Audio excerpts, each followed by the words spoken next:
अब तुम्हारे लिए मैं काफिर हूं तो तुम मेरे काफिर धर्म के नाम का प्रयोग क्यों कर रहे हो? क्या ये उनकी कमाई नहीं है तुम्हारे लिए?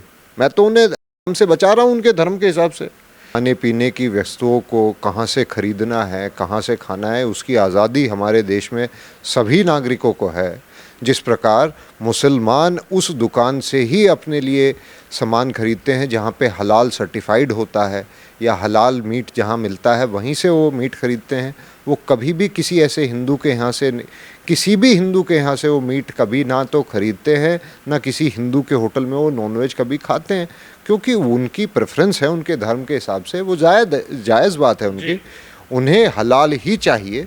नमस्कार, आप देख रहे हैं हेडलाइंस इंडिया। मेरा नाम है विनोद शर्मा। उत्तर प्रदेश के मुख्यमंत्री योगी आदित्यनाथ ने कांवड़ यात्रा के दौरान कांवड़ियों की आस्था को लेकर एक आदेश पारित किया। हालांकि उस आदेश को लेकर कुछ लोग सुप्रीम कोर्ट गए और सुप्रीम कोर्ट में उस आदेश पर अब रोक लगा दी गई है। वो आदेश आपको पता ही होगा कि जिसकी दुकान है वो अपनी दुकान पर अपना नाम, अपनी पहचान जरूर लिखे, यानी कि नाम छुपाकर नहीं चलेगी दुकान। और इसी पर अब मेरे साथ अभिषेक जी हैं, सीधी बातचीत करेंगे। सर, सबसे पहला सवाल तो आपसे मेरा यही है कि अब इस आदेश पर सुप्रीम कोर्ट ने रोक लगाई है, लेकिन अगर मैं बात करूं, इस आदेश को आप पहले कैसे देख रहे थे और अब कैसे देख रहे हैं कि भाई नाम छुपाकर काम नहीं चलेगा? नाम बताइए, व्यापार चलाइए, नाम बताइए, होटल चलाइए, दुकान चलाइए। आप इसको कैसे देखते हैं? जी देखिए, मैं इसको इसी तरीके से देखता हूँ कि जैसे खाने पीने की वस्तुओं को कहाँ से खरीदना है, कहाँ से खाना है, उसकी आज़ादी हमारे देश में सभी नागरिकों को है।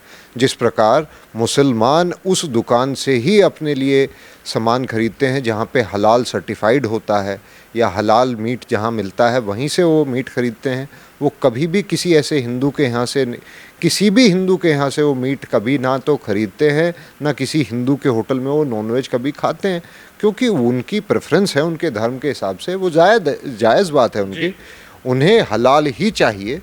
हम कहते हैं ठीक है, जिन लोगों को हलाल बेचना होता है, हिंदू भी वो हलाल सर्टिफिकेशन ले लेते हैं और उनकी दुकानें चलती होंगी, बहुत बढ़िया बात है।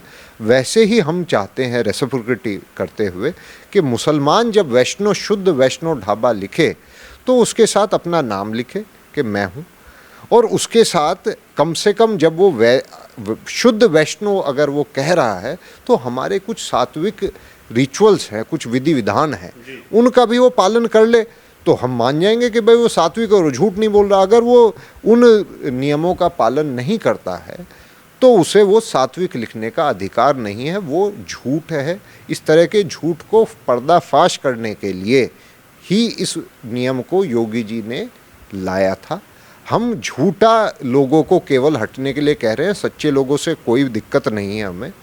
अब जो सुप्रीम कोर्ट ने किया है, ये सुप्रीम कोर्ट को सोचने की ज़रूरत है कि क्या इस देश में हिंदुओं को अपने पसंद से किस दुकान से सामान खरीदना है या नहीं, ये जानकारी प्राप्त करने का अधिकार नहीं है।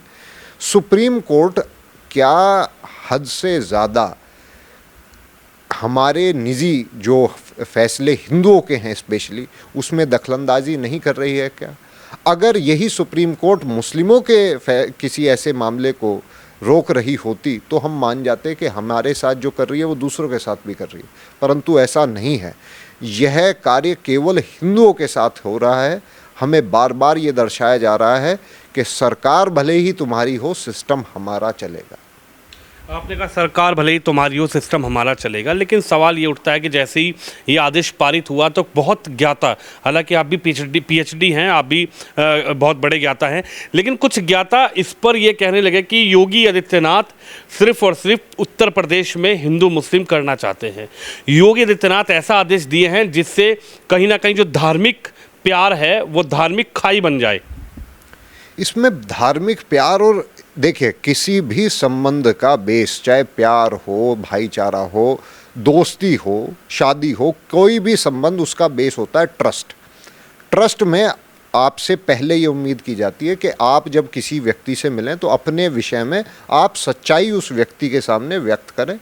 अगर वो व्यक्ति आपकी सच्चाई को एक्सेप्ट कर रहा है ऑनेस्टली, तो आपसे उसके संबंध जो बनेंगे वो ट्रस्ट वर्दी होंगे और उसमें ज़्यादा प्यार होगा, भाईचारा होगा, दोस्ती होगी। तो इस चीज़ में मुस्लिम समाज को अपनी पहचान खुल के लिख के बताने में दिक्कत क्यों होगी? मेरा सवाल, उन लोगों से है जो इस चीज़ में कह रहे हैं कि मुस्लिम समाज को अपनी असली पहचान बताने में दिक्कत होगी और उससे भाईचारा बिगड़ जाएगा। क्या मुस्लिम समाज को अपने ऊपर इतना भरोसा नहीं है कि वो जब अपनी सच्चाई बताएंगे तो उनके हिंदू भाई उनके साथ, मतलब उन्हें ये लगता है कि मुस्लिम समाज अपनी सच्चाई के साथ हिंदुओं के साथ रह ही नहीं सकते, और हम ये कह रहे हैं कि रह सकते हैं। वो नाम लिख के सामने आके बैठे, हम दावा करते हैं कि हम विश्वास इससे कहते हैं कि इतने हिंदू भाई बहन उनके यहाँ भी जाएंगे अगर वो क्वालिटी स्टैंडर्ड्स पे खरे उतरेंगे। झूठ पे क्यों ये भाईचारे की नींव रखना चाहते हैं? सच्चाई पे भाईचारे की नींव होनी चाहिए। अभिषेक जी, हम लोग जैसे ही ये चर्चा शुरू हुई तो हम लोग मुजफ्फरनगर गए और मैंने ही हेडलाइंस इंडिया ने वो तस्वीर दिखाई कि नीलम स्वीट्स के नाम से लगभग 24 साल से एक दुकान चलती थी। जब मैंने उनसे पूछा कि नीलम आपके घर में किसका नाम है, तो वो बोले किसी का नाम नहीं है। मैंने एक दुकान उनके ठीक सामने दिखाई, अनमोल स्वीट्स के नाम से चल रही थी। जब मैंने उनसे पूछा कि अनमोल तो हिंदुआनी नाम है, सनातन को मानने वाले व्यक्ति का ही, यदि अपने दिमाग में हम पहली प्रतिक्रिया लाएंगे अनमोल तो सीधा हिंदू से जुड़ा हुआ नाम है, तो उन्होंने कहा कि अनमोल का मतलब कोई जिसका कोई मोल नहीं। फिर हमने एक और दुकान दिखाई जहाँ पर क्वालिटी स्वीट्स नज़र आ रहा था, लेकिन तीनों चारों दुकान जो भी हमने दिखाई उन दुकानों का कोई भी ऐसा नाम नहीं था जो सीधा कनेक्ट मुस्लिम से करे। आप इसको कैसे देखते हैं? क्या यही कारण रहा उत्तर प्रदेश के मुख्यमंत्री योगी आदित्यनाथ का कि भाई दुकानों का नाम छुपाकर आप माल ना बेचिए, दुकान का नाम बताइए, लेकिन इस पर भी ओवैसी साहब का ये कहना है कि तुगलकी फरमान योगी उत्तर प्रदेश में सुना रहे हैं। अखिलेश जी कह रहे हैं कि योगी धार्मिक उन्माद को पैदा करना चाहते हैं, मुसलमानों को डरा के धमका के रखना चाहते हैं उत्तर प्रदेश में। आप कैसे देखते हैं? क्या नाम छुपाकर अब नाम जो उजागर किए गए, नीलम स्वीट फजल अहमद हो गया, अनमोल जुबेर अहमद हो गया, इसको कैसे देखते हैं सर? देखिए, ऐसा है, ये वही ट्रस्ट का मामला है। या तो वो हम हिंदुओं पे भरोसा नहीं करते, वो मुसलमान यार कि हम मुसलमानों को इनहेरिटेडली हम हिंदू लोग बिल्कुल ऐसे नहीं करते जी। आप ये देखिए, सलमान खान, शाहरुख खान, ये इतने बड़े बड़े जो अभिनेता हैं, ये किन की वजह से? हिंदू पॉपुलेशन की वजह से है। तो इनका ये जो इनसिक्योरिटी है, हम तो कहते हैं भाई खुल के अपना नाम बताइए, आप खुल के अपना नाम सबके सामने रखिए। भाई एक बात बताइए, आप हिंदू हैं, हिंदुस्तान में आरएसएस के हिसाब से जो भी हिंदुस्तान में रहता है वो हिंदू है। आप बाहर से आई हुई एक सभ्यता, पर्शिया के गिने हुए जो उनकी भाषा के नाम है वो आज तक अपने बच्चों को दे रहे हैं, तो अपनी दुकान पे आप हिंदुओं के नाम क्यों लिखवा रहे हैं? जब आप अपने बच्चों का नाम सूरज नहीं रखना चाहते, तैमूर रखना चाहते हैं, चूँकि आप अपनी एंसेस्ट्री वहाँ से जोड़ते हैं, तो आप अपनी दुकान को भी तो उसी फ़क्र से रखिए ना नाम। जब आप अपनी दुकान का नाम उस फ़क्र से नहीं रखते अपनी फ़ारसी भाषा में, तो हमें शक उत्पन्न होता है कि ये हिंदुओं को बेवकूफ़ बनाने के लिए कि हमारी दुकान पे आओ और हम तुम्हें कुछ भी खिलाएं, तुम खाओ। आपने कहा कि कुछ लोग हैं नाम हिंदुआनी रखना नहीं चाहते अपने बच्चों का, हालांकि दुकानें ज़रूर चला रहे हैं हिंदू नाम से, लेकिन अब वो पकड़ी गई। कई दुकानें हमारे चैनल के द्वारा भी पकड़ी गई, सोशल मीडिया पर भी आज वायरल हो रही है। लेकिन जयंत चौधरी साहब हैं, आप ही के पश्चिमी उत्तर प्रदेश की एक बड़ी पार्टी आरएलडी, और आप भी जाट समुदाय से ही आते हैं, हालांकि आप जो बात कहते हैं वो निष्पक्ष कहते हैं, लेकिन चौधरी साहब का ये कहना है कि आप क्या कुर्ते पर भी अपना नाम लिखवा दें? देखिए, एक बात बताइए, अब से हम 20-25 साल पहले जाते हैं जब हम स्टूडेंट्स हुआ करते थे। हमारे साथ में पढ़ने वाला कोई भी मुस्लिम बच्चा सिर पे टोपी पहन के नहीं आता था, कुंची धाड़ी रख के नहीं आता था, कुर्ता पजामा अगर वो पहनता था तो ऊंचा पजामा नहीं पहनता था, वो नॉर्मल कपड़े पहना करता था। हमारे साथ खेला करते थे, बड़े अच्छे, हम क्रिकेट खेला करते थे, साथ में खेलते थे। आज के परिप्रेक्ष्य में आप जाके देखिए, मुसलमानों के अधिकतर बच्चों के कुंजी है, मूछे वो मुंडवा देंगे, सिर पे कैप पहनेंगे, कुर्ता पजामा पहनेंगे तो पजामा ऊंचा, कुर्ता लंबा पहनेंगे। ये हिंदुओं ने कहा उन्हें करने के लिए? ये नियम किसी सरकार ने उनको बनाए करने के लिए? किसी ने नहीं कहे। जब वो स्वयं ये दिखाने पे तुले पड़े हैं कि हम अलग हैं बाकी सबसे, हम मुस्लिम हैं, हम अलग हैं तुम सबसे, हमें कहा कोई दिक्कत नहीं, हमें भी दिखाना है फिर तो अब जब तुम दिखा के इतना फ़क्र महसूस कर रहे थे अभी तक, तो अपना नाम अपने प्रतिष्ठानों पे रख के तुम्हें दिक्कत क्या है? भाई अगर तुम्हें हिंदुओं से इतना ही प्रेम है और भाईचारा है और शिवजी तुम्हें इतने पसंद हैं, शिवजी की अवधारणाएं तुम्हें इतनी पसंद है कि तुम शिवा ढाबा रख रहे हो, तो अपने अंदर चेंज ला के दिखाओ ना, बन जाओ सनातनी, चेंज करो अपने अंदर, कुछ जो कुरीतियां हैं उनको ख़त्म करो, कर लो घर वापसी, अगर तुम्हें इतना अच्छा लग रहा है तो। और अगर तुम अपने इस्लाम के प्रति कट्टर हो तो हिंदू किसी दूसरे गैर मजहब, भाई तुम्हारे अल्लाह से के बराबर हम अपने भगवानों को मानते हैं और तुम्हारे हिसाब से ये कथन कहने की वजह से मैं काफिर हूँ, तो मेरे धर्म जो वैष्णव धर्म मुझे एक सिखाता है कि सभी मार्ग एक ही ईश्वर तक पहुँच रहे हैं, तो मेरे लिए तो कोई फ़र्क नहीं पड़ता। अब तुम्हारे लिए मैं काफिर हूँ तो तुम मेरे काफिर धर्म के नाम का प्रयोग क्यों कर रहे हो? क्या ये उनकी कमाई नहीं है तुम्हारे लिए? मैं तो उन्हें हमसे बचा रहा हूँ उनके धर्म के हिसाब से। ये नियम बहुत अच्छा है, वो खुल के कह पाएंगे कि भैया उनकी कमाई नहीं है, हमने तो खुल के कह दिया था भाई हम हलाल खाना खिलाते हैं, तुम्हें आके खाना है खाओ, ना खाना है मत खाओ। पर वो ये झूठ के सहारे अगर वो चलना चाहेंगे तो ये भाईचारा नहीं बनेगा, विद्वेष बढ़ा रहे हैं वो लोग जो इस तरह की मानसिकता को जन्म दे रहे हैं। आपने ड्रेस की बात की, आपने कपड़ों की बात की, अगर इसी पर हम आगे थोड़ा चर्चा करें, एक स्कूल में ड्रेस कोड होता है, लेकिन जब वहाँ पर हिजाब पहन के जाया जाता है तो वो कहते हैं कि अगर स्कूल की टीचर या स्कूल का प्रशासन ये कहता है कि भाई आप हिजाब पहन कर नहीं आएंगे, आप ड्रेस कोड पहन के आएंगे, जो भी स्कूल की ड्रेस है, लेकिन उसको लेकर भी उन्माद पड़ता है कि धार्मिक जो हमारी आज़ादी है उसको छीनने की कोशिश की जा रही है, हमारे बच्चे अगर हिजाब पहन के जाते हैं तो उस पर टिप्पणी की जा रही है। फिर इसको आप कैसे देखते हैं? यदि नाम आप सुप्रीम कोर्ट को लेकर चले गए कि भाई नाम क्यों लिखना चाहिए, इसको लेकर योगी परेशान कर रहे हैं, लेकिन जब आप हिजाब पहन कर जाते हैं, जब हिजाब पर बातें चलती है, तब इस पर कोई नहीं बोलता। इस पर आप क्या कहेंगे? देखिए यही तो इनकी हिपोक्रेसी है, दोगला चेहरा, जो इनकी ये दुधारी जो सांप जैसी जीभ है इन इस तरह के बुद्धिजीवियों की, जो इनको सपोर्ट कर रहे हैं, इस तरह की मानसिकता इनके दिमाग में पैदा कर रहे हैं, इनकी ये दोगली ज़बान है। ये एक तरफ तो चाहते हैं कि मुसलमान अपना नाम ना बताए, प्रतिष्ठान पे ना लिखे। क्यों? क्योंकि उससे पता चलता है कि ये मुसलमान है, इसके यहाँ से सामान खरीदना है कि नहीं खरीदना, धार्मिक आधार पे, ठीक है। वहीं तुम मुस्लिम के बच्चे को हिजाब पहना के, ऊंचा पजामा कुर्ता पहना के स्कूल भेजना चाहते हो, क्यों?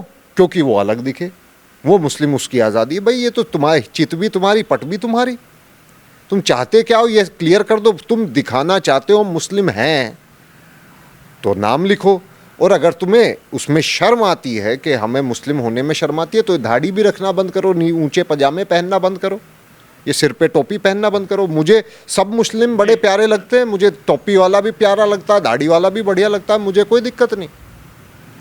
इस आदेश के बाद तमाम विपक्षी दल एक तरफा कहीं ना कहीं उत्तर प्रदेश के मुख्यमंत्री योगी आदित्यनाथ पे आरोप लगा रहे हैं कि वो सामाजिक ताने बाने को ख़राब करना चाह रहे हैं, वो एक आपसी मेल प्रेम भाव को कहीं ना कहीं ख़राब करना चाह रहे हैं। उत्तर प्रदेश में योगी जिस काम को करते हैं, फिर अगल बगल के जो राज्य हैं वो भी उसी काम को करने लग जाते हैं, चाहे वो बुलडोज़र का कार्य हो। अब जिस तरीके से ये आदेश आया, उसके बाद ये कहा गया कि योगी उत्तर प्रदेश से एक ऐसा संदेश देना चाहते हैं कि मुस्लिमों को दबा कर रखो, उनका आर्थिक बहिष्कार इसके जरिए करिए। देखिए ये सब बहाने हैं, मैं आपको इसके पीछे की सच्चाई बताता हूँ। ये लोग घबरा गए हैं। आप थोड़े दिनों में आप सुनना शुरू करेंगे मोदी जी की तारीफ़ें इन्हीं लिबरल्स के मुंह से, थोड़े दिनों में आप सुनना शुरू करेंगे अमित शाह की तारीफ़ें इन्हीं लिबरलों से, गडकरी जी की तारीफ़ें इन्हीं लिबरलों से। आप याद करिए जब मोदी जी गुजरात में उभरने शुरू हुए थे तो इन्हें अटल जी देवता लगने लग गए थे, इन्हें अडवाणी जी सेकुलर दिखने शुरू हो गए थे, इन्हें बीजेपी का हर नेता अच्छा लगने लग गया था, क्योंकि इन्हें पता था ये कोई भी नेता हमें हरा नहीं सकता, ये बाकी सब नेता कमज़ोर हैं, मोदी अगर सेंटर स्टेज पे आ गया तो हमें चित कर देगा। तो इन्होंने मोदी के खिलाफ कैंप खोला और बाकी सबको माफ़ कर दिया। आज उसी मोडस ऑपरेंडी को आप फॉलो करिए। योगी जी इनको डर मोदी का नहीं है, इनको डर योगी जी का है। ये नहीं चाहते कि योगी जी सेंटर स्टेज पे आएँ, इसलिए इन्होंने योगी जी को घेरना शुरू कर दिया है। ये केवल इतना सा खेल है। योगी जी जो कर रहे हैं ये काम में कुछ भी असंवैधानिक नहीं था। 2007 का आदेश है जिसमें लिखा गया है कि हर किसी को अपनी प्रतिष्ठान 2006 2006 का ये वो है, जिसमें है कि हर दुकानदार को कानून बनाया था कांग्रेस गवर्नमेंट थी, उसे खुद कानून बनाया था कि भाई आप अपना लिखिए, आप लाइसेंस जिस नाम से ले रहे हैं उस नाम को लगाइए अपने। ये सेकुलर नियम है, इसमें किसी जाति विशेष को टारगेट नहीं किया गया, सबके लिए है। हम ये सब तो इस वजह से इसमें कुछ भी एक्स्ट्रा जुडिशियल एक्स्ट्रा वो था नहीं। सुप्रीम कोर्ट में इसका जवाब मुंह तोड़ देना चाहिए सरकार को, अटॉर्नी जनरल को, जज को सवाल करना चाहिए कि तुम ऐसी बातें एक्सेप्ट ही कैसे कर सकते हो जब तुम्हारी कोर्ट में 50,000 से ज़्यादा केसेस लटके पड़े हैं, तुम्हारे पास टाइम नहीं है। तुम ये नियम जो है हमारी सरकार ने 2007 में पास किया, उसको ढंग से इम्प्लीमेंट अगर गवर्नमेंट करवा रही हो, उसमें तुम्हें बोलने का अधिकार क्या है। न्यायपालिका की अपनी मर्यादाएं होनी चाहिए, उन्हें भी मालूम होनी चाहिए। पब्लिक की वॉइस सबसे ऊपर है, और पब्लिक की वॉइस वो है जिन लोगों को हमने चुन के विधानसभा और लोकसभा में भेजा है।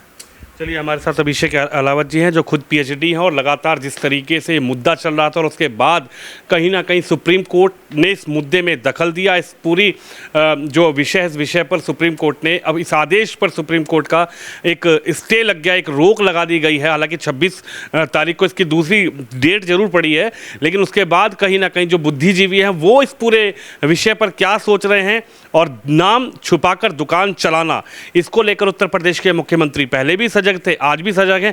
लेकिन देखना ये होगा कि किस तरीके से 26 तारीख को क्या होगा। लेकिन उसके बाद कहीं ना कहीं जो अभी दुकानें खुली हैं जिनके नाम लिखे गए थे वो पकड़े गए कि किस तरीके से नीलम स्वीट्स चल रहा था, किस तरीके से अनमोल स्वीट्स चल रहा था, किस तरीके से क्वालिटी स्वीट्स चल रहा था। लेकिन जब उनकी असलियत पकड़ी गई तो उनके प्रॉपर नाम जो हैं वो नज़र आने लगे। कैमरामैन शिवम के साथ विनोद शर्मा,